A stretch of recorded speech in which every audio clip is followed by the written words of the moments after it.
અંકલેશ્વરમાં ગત રાત્રિના તસ્કરોએ એટીએમ મશીન તોડવાનો નિષ્ફળ પ્રયાસ કર્યો હોવાનું સામે આવ્યું છે.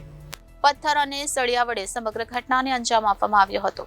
ઘટનાની જાણ થતાં જ અંકલેશ્વર એ ડિવિઝન પોલીસે સ્થળ પર દોડી આવી વધુ તપાસ હાથ ધરી છે. અંકલેશ્વર પંથકમાં તસ્કરો સક્રિય બન્યા હોય તેમ લાગી રહ્યું છે, જેની વધુ એક ઘટના સામે આવી છે. અંકલેશ્વર બસ ડેપોની સામે HDFC બેંકનું એટીએમ મશીન આવેલું છે. આ મશીનને ગત રોજ રાત્રિના તસ્કરોએ નિશાન બનાવ્યું હતું, જેમાં તસ્કરો પથ્થર અને લોખંડના સળિયાથી એટીએમ મશીનને તોડવાનો પ્રયાસ કરાયો હતો, પરંતુ મશીન નહીં તૂટતા તસ્કરોએ વિલા મોડે પરત ફરવાનો વારો આવ્યો હતો. આ બનાવની જાણ અંકલેશ્વર એ ડિવિઝન પોલીસ મથકમાં કરવામાં આવતા પોલીસના ઉચ્ચ અધિકારીઓ સહિતનો કાફલો સ્થળ પર દોડી આવ્યો હતો. પોલીસે સ્થળ પર તપાસ કરીને તસ્કરોનું પગેરું મેળવવાની તજવીજ હાથ ધરી છે. જોકે અત્રે ઉલ્લેખનીય છે કે મળતી માહિતી મુજબ એટીએમ મશીનના સીસીટીવી કેમેરા પણ બંધ હોવાનું અનુમાન લગાવાઈ રહ્યું છે. હાલમાં તો પોલીસ બેંક મેનેજરની ફરિયાદ નોંધી આસપાસના સીસીટીવી ફૂટેજ મેળવી વધુ તપાસ હાથ ધરી છે.